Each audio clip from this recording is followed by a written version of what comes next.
Hello guys, welcome back to again Anas की story. आज फिर हम एक नई कहानी लेकर आपके सामने उपस्थित हैं। दोस्तों, वीडियो स्टार्ट करने से पहले मैं आपसे एक बात कहना चाहता हूँ। अगर ये वीडियो आप तक पहुँच गई है तो प्लीज़ आप चैनल को सब्सक्राइब करें और मुझे अपना छोटा भाई समझकर सपोर्ट करें, क्योंकि आपके सब्सक्राइब करने से हमें मोटिवेशन मिलता है और वीडियो बनाने में भी अच्छा लगता है। तो प्लीज़ आप लोग मुझे सपोर्ट करें। तो चलिए शुरू करते हैं आज की कहानी। भूतिया लाल किला, एक खौफनाक घटना। Delhi red fort horror story. रात की घनी चादर ओढ़े चांदनी अपने अस्तित्व को छुपाने की कोशिश कर रही थी। हवाओं में अजीब सी सिरहन थी, जैसे कोई अदृश्य ताकत धीरे धीरे अपनी मौजूदगी का एहसास करा रही हो। दिल्ली का ऐतिहासिक लाल किला, जिसे दिन में हजारों लोग देखने आते थे, रात के समय किसी भयावह खंडर की तरह लगने लगता है। आसपास के लोगों का कहना है कि यहाँ रात को कुछ ऐसा घटता है जिसे शब्दों में बयां करना मुश्किल है।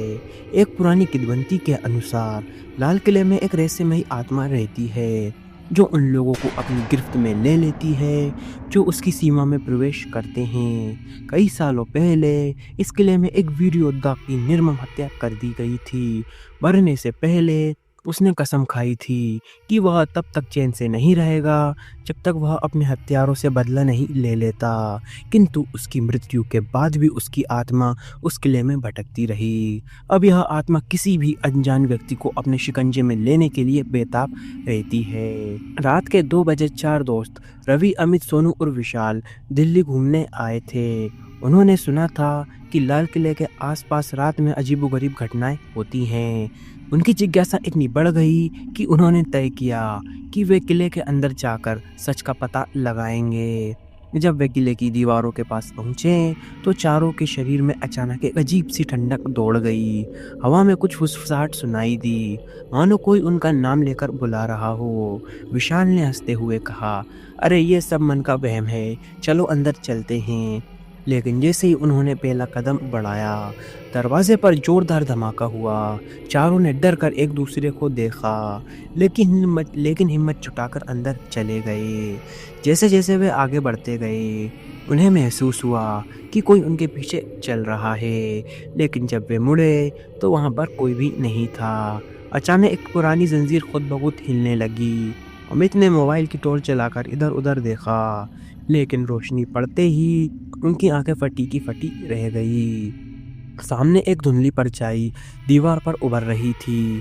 उसकी आंखों से खून टपक रहा था और उसने धीरे धीरे अपना हाथ बढ़ाया। चारों दोस्त घबरा गए और भागने लगे। जैसे ही वे बाहर निकले, विशाल अचानक हवा में उछल गया और जोर से चीख उठा। ऐसा लगा जैसे कोई अनदेखी ताकत ने उसे पकड़ लिया हो। उसके शरीर पर गहरे नाखून के निशान थे ऊपर आए और वह तड़पने लगा। दोस्तों ने पूरी ताकत लगाकर उसे खींचा और जैसे तैसे वे सब कुछ किले से बाहर निकले। बाहर आते ही विशाल बेहोश हो गया। जब उसे होश आया तो उसकी आंखों में अजीब सा खौफ था। वह लगातार बड़बड़ा रहा था, वो मुझे लेने आ रहा है, मुझे छोड़ो मत, वो मुझे मार देगा।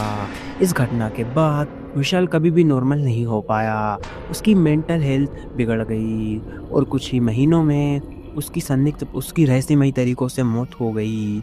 लोगों का मानना है कि लाल किले की वह रहस्यमयी आत्मा आज भी वहाँ मौजूद है और जो कोई भी उसकी सीमा में जाता है वह वापस नहीं लौटता। रात के समय किले के आसपास चीखें सुनाई देना, दीवारों पर खून के धब्बे दिखना और अचानक लोगों का गायब हो जाना, यह सब कुछ आज भी वहाँ के आसपास के लोगों के लिए एक डरावनी सच्चाई है। प्रशासन ने किले में रात के समय प्रवेश वर्जित कर दिया है, लेकिन फिर भी कुछ जिज्ञासु लोग हिम्मत करके वहाँ जाने की कोशिश करते हैं, परंतु उनमें से कितने वापस लौटते हैं यह तो कोई नहीं जानता। यह कहानी केवल मनोरंजन के लिए है। इसका उद्देश्य किसी भी धार्मिक या सांस्कृतिक भावनाओं को ठेस पहुंचाना नहीं है। अंत में मिलता हूँ आपको नेक्स्ट वीडियो में किसी नए टॉपिक के साथ। तब तक love you so much Anas की जनता। अगर आप लोगों के पास भी कोई डरावनी हॉरर स्टोरी है तो आप हमें इंस्टाग्राम पर DM करें। जय हिंद, जय भारत। अगर आपको वीडियो अच्छी लगी हो तो प्लीज़ वीडियो को लाइक करें और चैनल को भी सब्सक्राइब करके बेल नोटिफिकेशन को ऑल पर प्रेस कर दें। Thanks for your watching.